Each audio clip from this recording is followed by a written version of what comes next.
Warahmatullahi wabarakatuh. Saya Ayunita Zulfanida. Saya mahasiswi dari Universitas Buana Perjuangan Karawang.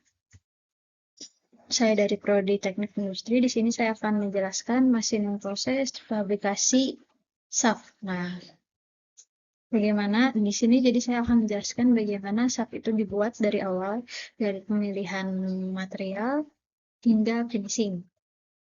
Jadi ditonton ya teman-teman. Yang pertama, apa itu shaft? Shaft adalah komponen mekanik berbentuk batang silinder yang digunakan untuk mentransmisikan torsi atau putaran dari satu bagian mesin ke bagian lainnya. Nah, fungsi utama dari shaft yaitu ada menyalurkan tenaga dari motor ke akuator dan sebagai penyangga elemen transmisi seperti gear, puli, dan sprocket. Nah, ini adalah bentuk dari shaft ya teman-teman. Ini adalah bentuk dari shaft. Kedua, ada pemilihan. Yang pertama, ada pemilihan material sebelum kita memasuki prosesnya. Kita ada pemilihan material terlebih dahulu. Biasanya shaft itu dibuat menggunakan material ini. Yang pertama ada S45C, yaitu karakteristiknya kuat dan mudah dibentuk. Yang kedua ada SCM440, karakteristiknya tahan aus dan torsinya tinggi. Yang ketiga ada stainless steel, dia karakteristiknya tahan korosi. Dan yang keempat ada aluminium, dia karakteristiknya ringan dan mudah dibubut, teman-teman. Nah, ini adalah contoh material S45C, teman-teman. Dan ini yang di bawahnya, ini ada SCM440. Selanjutnya ada proses cutting, yaitu tujuannya untuk memotong material baku ke panjang awal yang diinginkan. Jadi sesuai drawing yang customer inginkan ya teman-teman. Dan alatnya itu gergaji pita atau bandsaw dan mesin potong CNC. Nah, proses yang kedua ada proses turning. Turning atau pembubutan silinder biasanya menggunakan mesin bubut untuk menghilangkan material untuk membentuk diameter utama shaft, dan akurasi tinggi dibutuhkan untuk memastikan shaft simetris. Parameter putarnya itu ada 3, yaitu ada feed rate dan kecepatan putar atau RPM, dan yang terakhir ada depth of cut. Jadi saya di sini ada video proses turning ya teman-teman. Di proses turning shaft diproses begini teman-teman. Proses selanjutnya yaitu ada proses passing dan center drilling.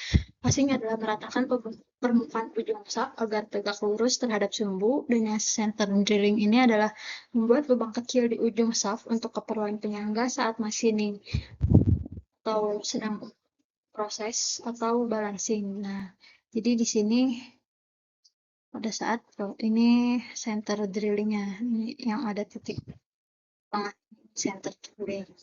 Nah,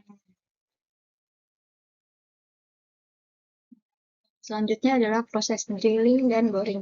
Nah, drilling ini untuk lubang aksial atau transverval digunakan bor spiral biasa ini. Jadi ini ya, alat alat untuk drillnya. Nah, yang kedua ada boring. Boring adalah memperbesar lubang dengan akurasi lebih tinggi dan diperlukan untuk lubang bearing atau sambungan presisi. Ini alat boringnya teman-teman, untuk membuat boringnya seperti ini. Nah, ini satu lagi tuh reamer, sama juga tapi berbeda maksudnya. Jadi di sini kita hanya menjelaskan proses drilling dan boring ya teman-teman. Nah, selanjutnya adalah drilling, ulir dan grooving. Nah, drilling ini atau membuat ulir untuk sambungan ulir eksternal atau internal dilakukan dengan pahat ulir atau single point tool atau die or tack. Ada grooving, membuat alur untuk ring pengunci atau segmen snap ring, dan umumnya dikerjakan di mesin bubut. Nah, ini adalah proses threading ya teman-teman, atau membuat ulir di diameter dalam atau internal dalam. Biasanya ini bisa membuat soft sleeve, atau yang lain bisa juga. Jadi dia dinamainya internal dalam atau ID. Nah, ini grooving.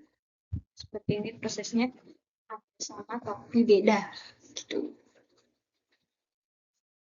Selanjutnya ada proses knurling dan swatting. Knurling membuat pola kasar pada permukaan shaft untuk pegangan atau transmisi gaya gesek. Nah, swatting ini opsional buat keyway atau alur pasak untuk mengunci shaft dan roda gigi atau puli. Nah, di gambar tersebut ini adalah proses yang namanya proses knurling.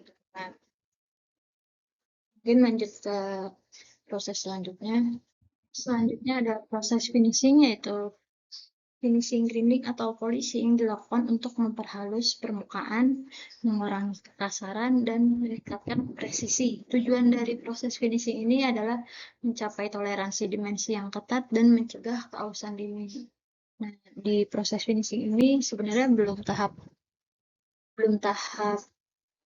selesai ya teman-teman, karena ada proses selanjutnya, yaitu proses pemeriksaan kualitas atau quality control. Jadi di saat shaft sudah diproses polishing atau finishing grinding ya teman-teman, jadi di QC ini kerjanya untuk mengecek ukuran-ukuran yang pada shaft tersebut. Jadi alat ukurnya ada micrometer, vernier caliper, indikator, surface roughness tester. Nah, parameter yang dicek yaitu diameter, panjang, runout atau penyimpangan rotasi, dan kekasaran permukaan. Itu saja penjelasan dari saya. Maaf jika ada kesalahan kata atau kurang saat menjelaskan. Wabillahi taufiq wal hidayah. Wassalamualaikum warahmatullahi wabarakatuh.